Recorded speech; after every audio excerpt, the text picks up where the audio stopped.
All right, welcome to the September Focus On program. We're focusing on Moline Public Library with Library Director Diane Cucar. And we are just so thrilled that you would join us, taking time out of your busy life at your library. So why don't you go ahead and get us started, Diane? Would you introduce yourself and tell us a little bit about your time in libraries? Sure. My name is Diane Cucar at the Moline Public Library. I'm a solo librarian here. And we have a library that is very small, but very proud and very good. Small but mighty library. I got into library on accident, but it's been a joy and I'm so glad I did. Like many small libraries, I do not have a master's in library sciences, but we found our way here and we found a new passion and new love for libraries. I started in 2020 in the fall of COVID, of craziness, absolute craziness. Absolutely. During that whole craziness, I was asked to volunteer, and the next thing I know, I was asked to fill out a application and become the library director. Wow. Yeah. Trial by fire.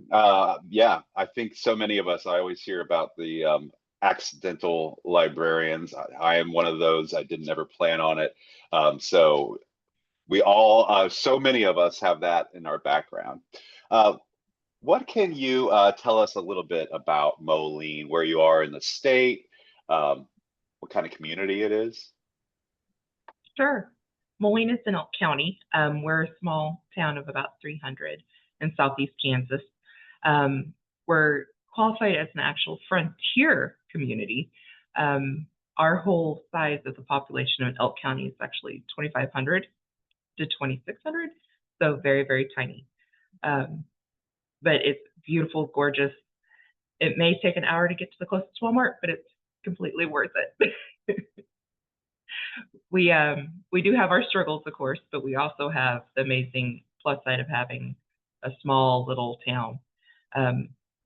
When you have people that are in trouble or in need or on the lower side of smaller towns, you sometimes get not as much economic development where it causes, lower income and the struggles that comes with that. But you also get that you're my neighbor and we're going to help any way we can, which is fantastic about the small towns in Kansas. Awesome. I haven't heard about frontier communities in one of these talks before. And I think it's really important when the Walmart's an hour away, the library probably becomes even more important to your community. Right. Okay, so let's talk a little bit more about like logistics. How does your library operate? You already mentioned your solo librarian. What can you tell us about your hours? So there's not much of talk about staffing, relationship with the city, anything like that we should know. I actually operate with 13 open hours, but we also, the freedom of that is I am able to do programming off of those hours. My library board is very, very flexible and very good about that for me to be able to provide programming that will be quality instead of trying to run from my desk to story time and then back and forth to make sure everybody's still being able to check out a book while I'm sitting on the floor with all the 0 to 5 kids. So that's one thing plus about having limited hours is we are able to also be open and do programming at certain other times. And if I'm brave, I do it at the same time as well. And then we are ran through the city, of course, and they are great. They are very supportive of our library. We are actually a part of the community building part. We're actually attached to it. Our side of the library has about 2,000 square feet because they expanded in 2010 to double the size of our library size. And then we're connected to the community center part, which the city still runs different things out of. We are very grateful because they allow us to use that space when we have big programs. So it helps make a small library way bigger by having that Yeah, I connection. bet. It helps a lot. We have a board of about 7, and we have 3 members that are outside of city limits, and the rest are in town, which is great because then we get all sorts of input, which is what we need. And they're very active members, and I love that about them. That is awesome. Curious, had you already had the ability to have board members from outside of the city limits when you became director? Was that already in place, or was that something you had to add? Well, we started with only being able to have 2, and that Okay. was a big push for the person before me. But then I went to the city at one of their council meetings and asked to get approval in order for us to add another outside of city limits, which I think is fair because of how our library systems are all set up. In these smaller libraries, you get a large portion of funding from your region instead of just your city. So half of my funding was actually outside of city limits. And I thought they needed representatives. Yeah. Do the boundaries follow like your school district, or is it just like a certain radius from town? Just a certain radius from town, just because we're very blessed because within our county we have 4 libraries, which is huge for a population of 2,600. So each town has their own little libraries, and of course we don't want to take from them. Right, and we'll talk a little bit more about partnerships, because it does sound like you guys realize that you have power when you do work together. Let's talk a little bit. You've already kind of ushered us into the interior. We're seeing the exterior next to the community building, and I love a good bell in front of the library or community center. What can you tell us about the interior of your library? Well, actually, before I do that, I want to brag about our outside real quick, because it has a pavilion, which we have residents who love to enjoy it and sit out there, and they will talk and enjoy the electricity. Or we've had people come in and stay and watch under that for parades, which was put in since we started here at the library. And then we have 2 solar powered benches as well for charging and everything. So, and free internet access, of course. Oh, of course. And I'm sorry, I might have missed it. Did you said those were newer additions? Was that kind of during the pandemic era, or? Yes, absolutely. We got ARPA money. Yes. Okay. And we put it to good use. Yeah. I think a lot of benches and pavilions were purchased out of ARPA funds, amongst other things too. Yeah. Cool. All right. Well, let's head inside then. Sure. In the photos, you can see there with a bunch of kiddos. Back behind them is the library section, and that is our adult section. And then on back through there is our computer section. So we have about 3 computers back there with printer and such that you usually have to fight the kids off of, but usually they get used for other things too. Gotcha. And then right there, of course, is our stacks. And we have a meeting table there on the corner as well. And that's in our adult section. And then in that, go ahead. Yeah. Advance here to, I think you're going to say children's section, but maybe not quite yet. Not quite yet, but in that one section where all the adults were sitting is a table. And then in that corner, we have a coffee and conversation section. So we have coffee set up and tea and cocoa. And usually someone brings baked goods, and they sit around every Tuesday morning and have coffee and conversation there. So always have that spot where people can chit chat and talk. Yeah, that's great. Love a coffee conversation group. All right, now maybe we'll talk a little bit more about children's section. And of course, this is my children's section, which I'm very, very proud of. Been several years in different grants that we've worked together to get put in here to create this space.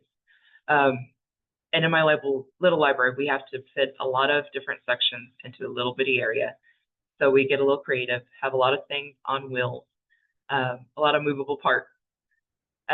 We have board books, we have movable furniture that has different gears on it to stimulate STEM activities. We have drawing and art.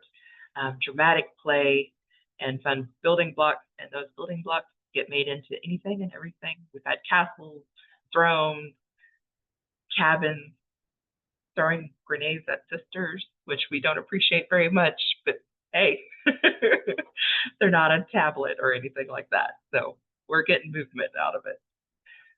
I love the look of that table with the roll of paper on that you can pull across and tear off. That's neat. They're wonderful and they get used a lot. Yeah. And some, as you pointed out, some nice manipulatives, it looks like. And I like that it's mounted to something that looks like it's movable too. So you already mentioned flexibility, how important it is for you all. So I think that's universal in libraries too. Absolutely, especially for a small place, you got to be able to move things. Right. If you need to fit a big crowd into your little library, you got to be able to put things against the wall and out of the way. Okay. So it is all one room. Yes, all of this connects all together in the library section. Okay. So So I you bet it gets literally pretty go active to at the times. Yes, absolutely. We might have been at that fire code a little few times. Gotcha. Trying to limit. Yeah. But that's All a right. good problem to have. Yeah, right. Okay, so we've talked about the space. Let's talk about programs and services. I guess we'll kind of start with some of the things that you do with youth. For the youth, when I started, we were told that we do not have children in our community, which we did, but they just weren't coming in our library. We weren't providing things that wanted to get families things more into our library as much. But now we're thriving, thankfully, and hope to continue to thrive and hope to rebuild as our kids move on to that teenage spot in little towns and they go on to, of course, the sports and all of the crazy activities that kids get into when they get into high school. So we'll hopefully get that rebuilt up. But what this is the different story times or different activities that we have done for stay and plays and things like that. I love having the daycare come up and they will come up and join into the story times and stay and plays. Our stay and plays are part of an initiative by Southeast Kansas with Tammy Benham, and she's fantastic, our youth consultant, and she roped me into this world that's been amazing and the best thing that's happened for me for children's programming. So if you're brave, you should definitely look into it. Very cool. I think we have, and I want to get back to that a little bit more as well, because I think that's going to tie into my question that I'm holding in the back of my head. We had a Color Our World. It looks like you guys did kind of a float this summer. Do you have a good summer reading program? We did. It was interesting and messy and crazy, but fun. Anytime you try and put art with someone like me who's a science background, it's probably not the best idea.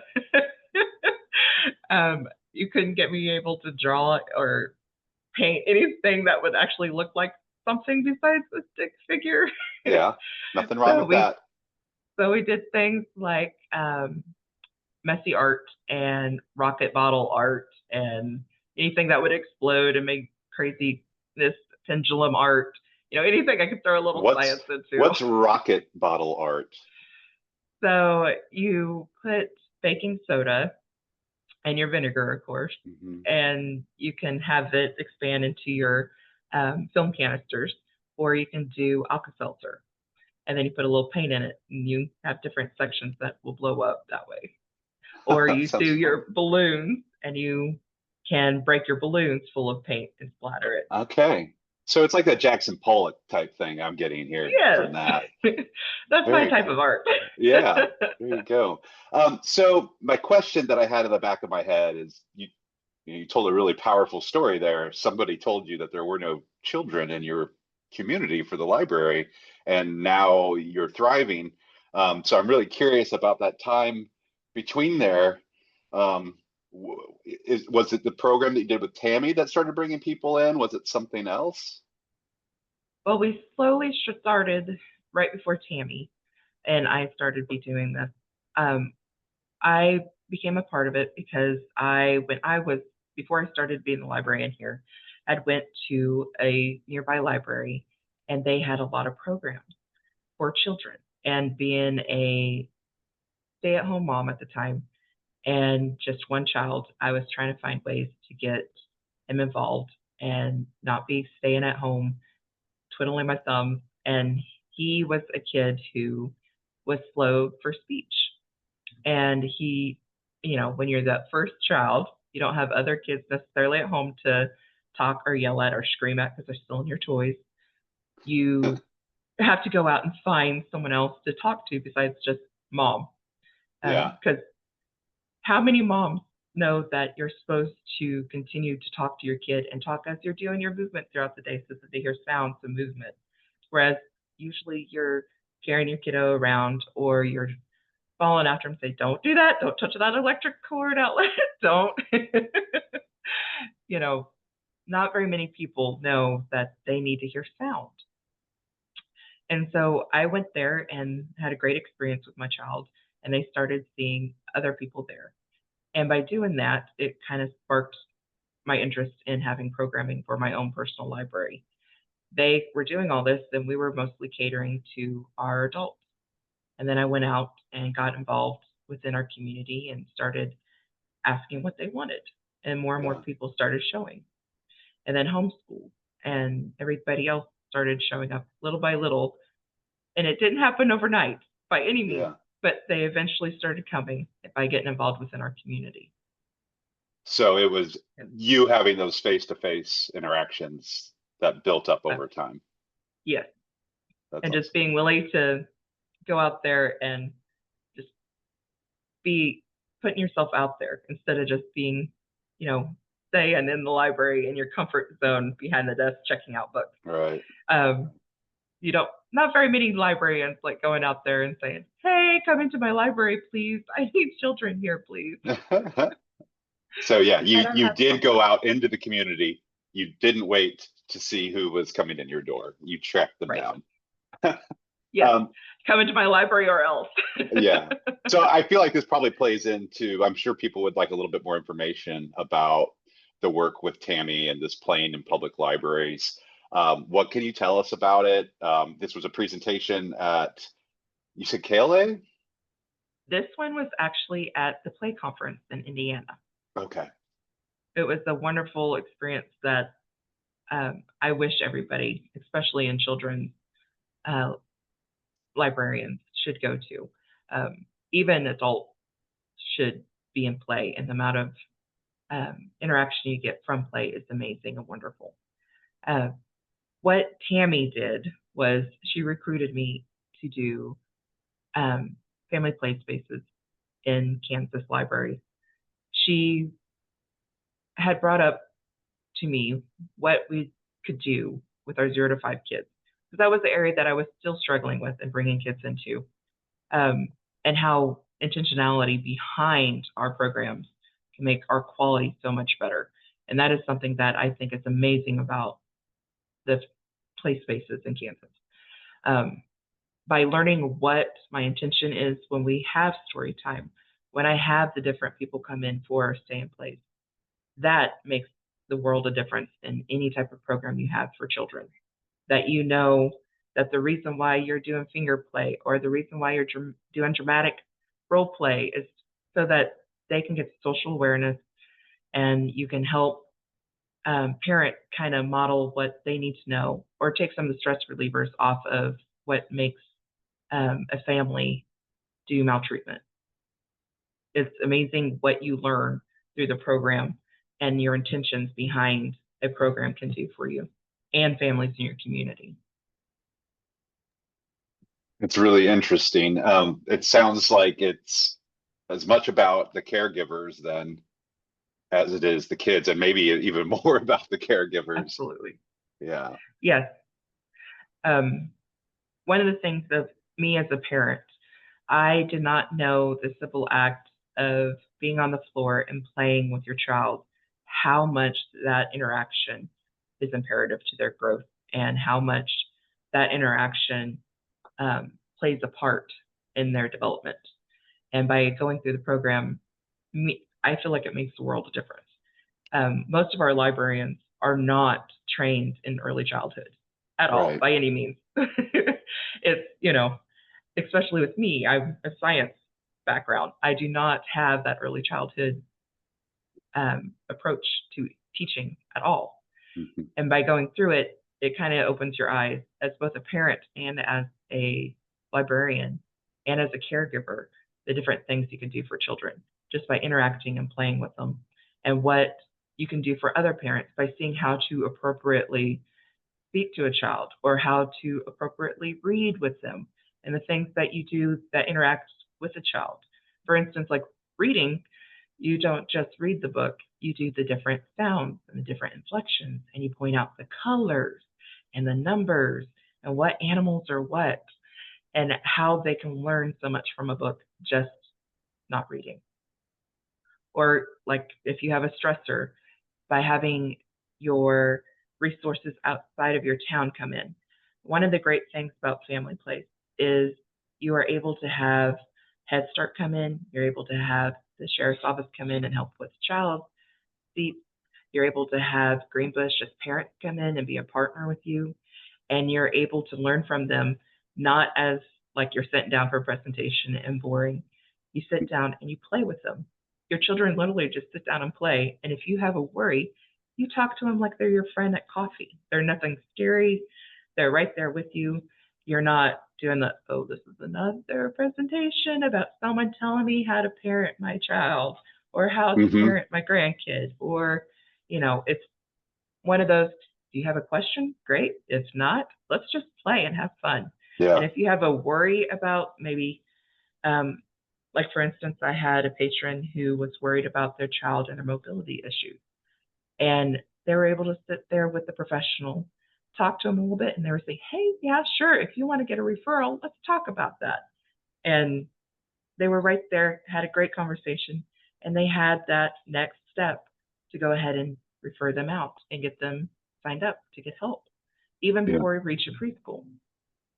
That's awesome. Or, yeah, I think it's an amazing program and recommend everybody looking into it.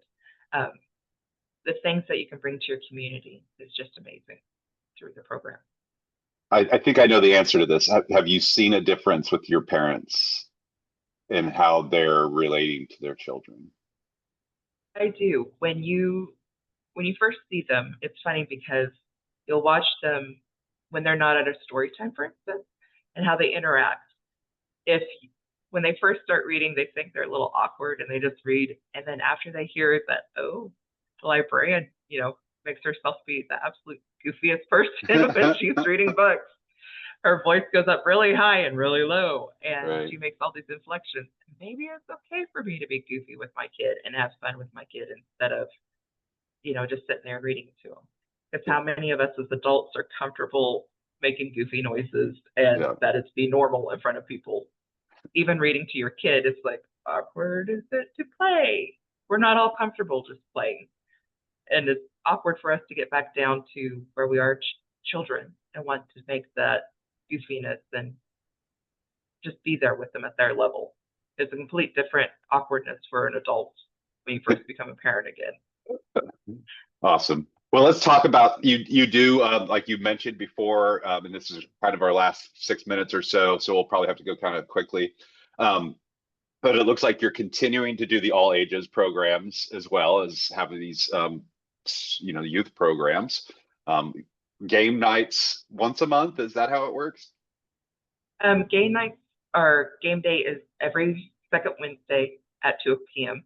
And we have our diehards who come in and they play Base 10 every single time. And it's a laughter, and it is not a quiet library when this happens. They joke and laugh and they tease and they get very competitive, you would not believe, over Phase 10. But it's a good time and it's fun, and it gets your community members out and about. For those who don't usually sometimes come into your library, they'll come in for this and to have fun. And then the next picture is actually of a time where we got all together for a Holocaust program. And it was me at our library in Moline and the Howard City Library, and then also the West Elk librarian, the amazing Heather Kelly. She got together and she was amazing and got the VR exhibit and was willing to share with us. And so we made a whole program around it where we were able to do Jeopardy, and we did the VR experience.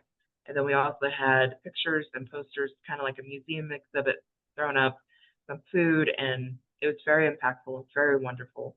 And by being able to combine our libraries, we were able to provide a program that was way outside of what one program at one library could usually do by themselves, both, physically and for money-wise. By being together, we're able to give a lot more of a quality program instead of what we could do by ourselves. Right. Just curious about the VR headsets. Was that something that you get loaned to you for this program? Do you guys own all of these? No, we don't own all of them. She was fantastic in that she applied for a grant to the Chicago, Illinois Institute and was able to get them to her school. And then she said, well, heck, I'm doing this for the school. Why can't we do this for the public? And by doing that, we were able to do an amazing program that helped the school plus helped our public library. Yeah. And great experience for our community. It was wonderful. It was great. Completely recommend. Great. So continuing to talk about community partnerships, library partnerships, I grabbed these just to kind of represent that. Do you want to talk about this program or any other partnerships while we still have some time? Sure. This one is actually with the Elk County Community Foundation, and it is a great one because it is for food pantries within every town within our community, plus Severi. What this does is it gets a food box into these towns where we don't have a food pantry. So if you are having a hard time and you need to have a couple items, then they're there for you to take. No questions asked, nothing interfering, and you're able to go up there and get food, which I think is great because one of the things that families struggle with, especially with child maltreatment, is the pressure of having enough food on the table, the pressure of having this and that and enough money to just get by for the week. And this is automatically there. It's at your library or another spot in town. You can go up, grab it really quick. You don't have the embarrassment. Nobody knows you're getting it, and you walk away. Yeah. It's a fantastic thing that I'm so glad to share with them. Is there somebody in each town who's filling these food boxes? How does that work? Well, between me and Elk County Community Foundation, we have started a fund of Feed Elk County. And that fund also helps us do it, but we also partnered with our extension and then our churches. And so in one of the towns, they have a partner, everyone has a partner that helps to fill them. And then when they are not able to fill them, then our Feed Elk County initiative comes in and fills them. So we do a little bit of everything, and we try to partner as much as possible in order to provide this. Otherwise, it's not possible with one or two people. Right, for sure. Okay, anything else about partnerships? Partnering, just go out and be within your community. Go to chamber, go to your city, go to all your churches. They are willing and wonderful people to work with, and that will bring so much to your library and help your community so much. Make your library a part of your community. That is the best thing I could ever wish on any type of library, especially small ones. That is amazing advice. I think we could just leave it there perfectly, but we do this program in partnership with KLA. You mentioned you are a KLA member, and you said you went to your first conference last year? Yes, it was a wonderful conference. We were brought in a little bit early because we were also a part of Family Place Library, and we did a pre-conference. Yes, we did pre-conference, and it was wonderful. She did a fantastic job. Highly recommend her. And then I presented with Tammy and other libraries that were part of the Family Place Libraries in Kansas, and they're amazing libraries. recommend going and seeing them. They do wonderful things. And conference is wonderful because you are able to see other libraries that are like yourself. And a lot of them are solo, a lot of them are smaller, and you're able to connect with them and come up with different ideas and things that they're able to do in their library. And then maybe you can copy and have information and do at your own library. It's a great way to connect with other people. Well, Diane, that is amazing advice. You really nailed your information that you shared with us. It was absolutely great. So we'll go ahead and end it there. Really do appreciate you being here. We will put one push out there. The conference is open for registration. Hotels are being sold out, I hear. So head over to that website and get registered if you haven't already. And I think we'll end it there. And hopefully we'll see you all in a future installment of the Focus On program. Until then, we'll see you online and hopefully at conference in early November.